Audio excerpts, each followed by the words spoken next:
कार्तिक मास की कथा करती भव से पार, 30वां अध्याय लिखूं, हुई हरि कृपा अपार। जय श्री कृष्णा, राधे राधे। दोस्तों, आप सभी पर भगवान विष्णु अपना आशीर्वाद सदैव बनाए रखें। आज की वीडियो में हम सुनेंगे कार्तिक मास महात्म्य का अध्याय 30 और साथ ही सुनेंगे कार्तिक स्नान की कहानी। तो आप सभी लोग हमारे साथ जुड़े रहिएगा और वीडियो को पूरा जरूर देखिएगा। आइए पहले सुनते हैं गंगा स्नान की कहानी। एक समय शिव जी महाराज पार्वती के साथ हरिद्वार में घूम रहे थे। पार्वती जी ने देखा कि सहस्त्रों मनुष्य गंगा में नहा नहा कर हर हर गंगे कहते चले जा रहे हैं, परंतु प्रायः सभी दुखी और पाप परायण है। तब पार्वती जी ने बड़े आश्चर्य से शिव जी से पूछा कि हे देव, गंगा में इतनी बार स्नान करने पर भी इनके पाप और दुखों का नाश क्यों नहीं हुआ? क्या गंगा में सामर्थ्य नहीं रही? तभी शिव जी ने कहा, प्रिय, गंगा में तो वही सामर्थ्य है, परंतु इन लोगों ने पाप नाशनी गंगा में स्नान ही नहीं किया, तब इन्हें लाभ कैसे हो? पार्वती जी ने आश्चर्य से कहा कि स्नान कैसे नहीं किया? सभी तो नहा नहा कर आ रहे हैं, अभी तक इनके शरीर भी नहीं सूखे हैं। शिव जी ने कहा, ये केवल जल में डुबकी लगाकर आ रहे हैं, तुम्हें कल इसका रहस्य समझाऊंगा। दूसरे दिन बड़े जोर की बरसात होने लगी, गलियां कीचड़ से भर गईं। एक चौड़े रास्ते में एक गहरा गड्ढा था, चारों ओर लपटीला कीचड़ भरा था। शिव जी ने लीला से ही वृद्ध रूप धारण कर लिया और दीन विवश की तरह गड्ढे में जाकर ऐसे पड़ गए जैसे कोई मनुष्य चलता फिरता गड्ढे में गिर पड़ा हो और निकलने की चेष्टा करने पर भी ना निकल पा रहा हो। पार्वती जी को उन्होंने यह समझाकर गड्ढे के पास बैठा दिया कि देखो, तुम लोगों को सुना सुनाकर यूं पुकारती रहो कि मेरे वृद्ध पति अकस्मात गड्ढे में गिर पड़े हैं, कोई पुण्यात्मा इन्हें निकालकर इनके प्राण बचाए और मुझ असहाय की सहायता करे। शिव जी ने यह और समझा दिया कि जब कोई गड्ढे से मुझे निकालने को तैयार हो, तब इतना और कह देना कि भाई, मेरे पति सर्वथा निष्पाप है, इन्हें वही छुए जो स्वयं निष्पाप हो। यदि आप निष्पाप हैं तो इनके हाथ लगाइएगा नहीं, तो हाथ लगाते ही आप भस्म हो जाएंगे। पार्वती जी तथास्तु कहकर गड्ढे के किनारे बैठ गईं और आने जाने वालों को सुना सुनाकर शिव जी की सिखाई हुई बात कहने लगी। गंगा में नहाकर लोगों के दल आ रहे थे। सुंदर युवती को यूं बैठी देखकर कईयों के मन में पाप आया। कई लोग लज्जा से डरे तो कईयों को कुछ धर्म का भय हुआ, कई कानून से डरे। कुछ लोगों ने तो पार्वती जी को यह भी सुना दिया कि मरने दे बुढ़े को, क्यों इनके लिए रोती हो। आगे और कुछ दयालु सचरित्र पुरुष थे, उन्होंने करुणावश हो युवती के पति को निकालना चाहा, परंतु पार्वती जी के वचन सुनकर वे भी रुक गए। उन्होंने सोचा कि हम गंगा में नहाकर आए हैं तो क्या हुआ, पापी तो है ही, कहीं होम करते हाथ ना जल जाए। बूढ़े को निकालने जाकर इस स्त्री के कथानुसार हम स्वयं भस्म न हो जाए। किसी का साहस नहीं हुआ। सैकड़ों आए, सैकड़ों ने पूछा और चले गए। संध्या हो चली। शिव जी ने कहा, पार्वती, देखा, आया कोई सच्चे हृदय से गंगा में नहाने वाला है। थोड़ी देर बाद एक जवान हाथ में लोटा लिए हर हर गंगे करता हुआ निकला। पार्वती जी ने उसे भी वही बात कही। युवक का हृदय करुणा से भर आया। उसने शिव जी को निकालने की तैयारी की। पार्वती ने रोककर कहा कि भाई, यदि तुम सर्वथा निष्पाप नहीं होगे तो मेरे पति को छूते ही जल जाओगे। उसने उसी समय बिना किसी संकोच के दृढ़ निश्चय के साथ पार्वती से कहा कि माता, मेरे निष्पाप होने में तुम्हें संदेह क्यों होता है? देखती नहीं मैं अभी गंगा नहाकर आया हूँ। भला गंगा में गोता लगाने के बाद भी कभी पाप रहते हैं? तेरे पति को निकालता हूँ। युवक ने लपककर बूढ़े को ऊपर उठा लिया। शिव पार्वती ने उसे अधिकारी समझकर अपना असली स्वरूप प्रकट कर उसे दर्शन देकर कृतार्थ किया।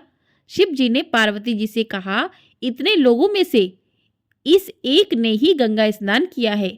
इसी दृष्टांत के अनुसार जो लोग बिना श्रद्धा और विश्वास के केवल दंभ के लिए गंगा स्नान करते हैं उन्हें वास्तविक फल नहीं मिलता, परंतु इसका यह मतलब नहीं है कि गंगा स्नान व्यर्थ जाता है।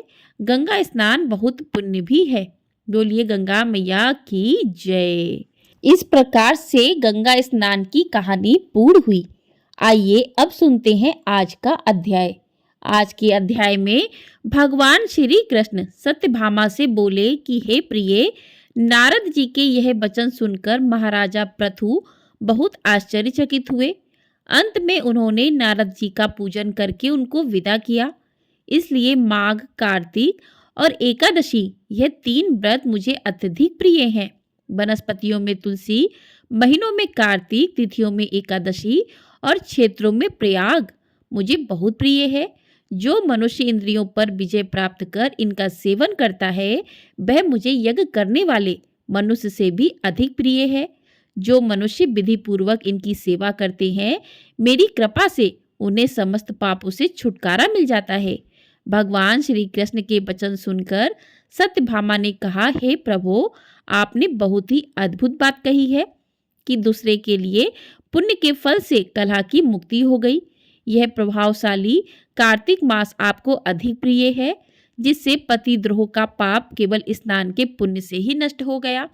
दूसरे मनुष्य द्वारा किया हुआ पुण्य उसके देने से किस प्रकार मिल जाता है, यह आप मुझे बताने की कृपा करें। तभी श्री भगवान बोले, प्रिय, जिस कर्म द्वारा बिना दिया हुआ पुण्य और पाप मिलता है उसे ध्यानपूर्वक सुनो। सतयुग में देश, ग्राम तथा कुलों को दिया पुण्य या पाप मिलता था, किंतु कलयुग में केवल कर्ता को ही पाप तथा पुण्य का फल भोगना पड़ता है। सत्संग्रह न करने पर भी वह व्यवस्था की गई है और सत्संग्रह से पाप व पुण्य दूसरे को मिलते हैं, उसकी व्यवस्था भी चुनो। पढ़ाना, यज्ञ करना और एक साथ भोजन करने से पाप पुण्य का आधा फल मिलता है। एक आसन पर बैठने तथा सवारी पर चढ़ने से, श्वास के आने जाने से पुण्य व पाप का चौथा भाग जीव मात्र को मिलता है। छूने से, भोजन करने से और दूसरे की स्तुति करने से पुण्य और पाप का 6वां भाग मिलता है। दूसरे की निंदा, चुगली और धिक्कार करने से उसका 7वां भाग मिलता है। पुण्य करने वाले मनुष्यों की जो कोई भी सेवा करता है वह सेवा का भाग लेता है और अपना पुण्य उसे देता है। नौकर और शिष्य के अतिरिक्त जो मनुष्य दूसरे से सेवा करवाकर उसे पैसे नहीं देता, वह सेवक उसके पुण्य का भागी होता है। जो व्यक्ति पंक्ति में बैठे हुए भोजन करने वालों की पत्तल लांघता है, वह उसे, जिसकी पत्तल उसने लांघी है, अपने पुण्य का 6वां भाग देता है।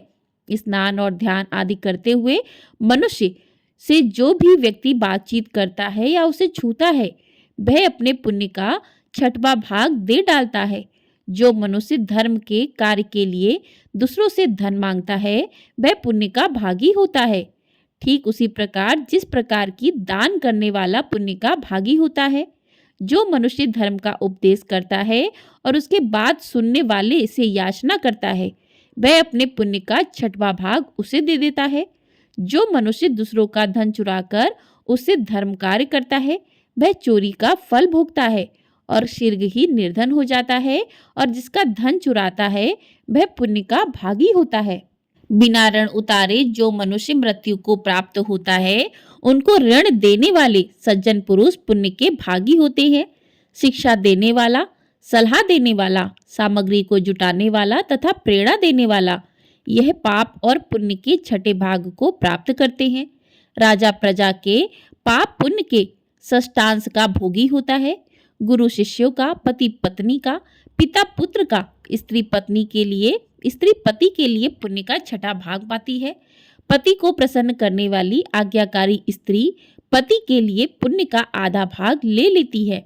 जो पुण्यात्मा पराये लोगों को दान करते हैं, वह उनके पुण्य का 6ठा भाग प्राप्त करते हैं। जीविका देने वाला मनुष्य जीविका ग्रहण करने वाले मनुष्य के पुण्य के 6ठे भाग को प्राप्त करता है।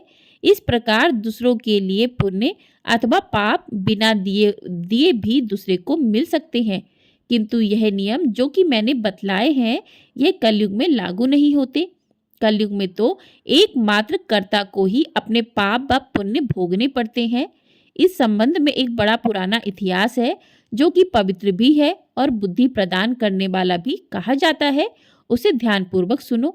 इसके आगे की कथा भगवान ने अगले अध्याय में सुनाई है, तो कल के अध्याय में हम इसके आगे की कथा सुनेंगे। अब हम सुनते हैं गंगा मैया की आरती। ओम जय गंगे माता मैया जय गंगे माता, जो नर तुमको ध्याता मन वांछित फल पात। ओम जय गंगे माता मैया जय गंगे माता, चंद्र सी ज्योति तुम्हारी जल निर्मल आता। शरण पड़े जो तेरी सो नर तर जाता। ओम जय गंगे माता मैया जय गंगे माता, पुत्र सागर के तारे सब जग को ज्ञाता। कृपा दृष्टि हो तुम्हारी त्रिभुवन सुखदाता। ओम जय गंगे माता, एक बार जो प्राणी शरण तेरी आता, यम की त्रास मिटाकर परम गति पाता। ओम जय गंगे माता मैया जय गंगे माता, आरती मातु तुम्हारी जो नर नित गाता। सेवक वही सहज में मुक्ति को पाता। ओम जय गंगे माता मैया जय गंगे माता। बोलिए गंगा मैया की जय, बोलिए भगवान विष्णु की जय। तो इस प्रकार से आज के अध्याय में गंगा स्नान की कथा, आज के अध्याय की कथा और गंगा आरती पूर्ण हुई। आपको यदि वीडियो पसंद आई है तो वीडियो को लाइक शेयर, चैनल को सब्सक्राइब अवश्य कर लीजिएगा। आपको हमारे चैनल पर प्रतिदिन कार्तिक मास की कथाएं सुनाई गई हैं। यदि आप इन कथाओं को सुनना चाहते हैं तो इन कथाओं को सुन सकते हैं। और आपको ये कथाएं पसंद आए तो वीडियो को लाइक भी अवश्य कर दीजिएगा। कमेंट बॉक्स में जय श्री कृष्णा, राधे राधे, गंगा मैया की जय अवश्य लिखिएगा।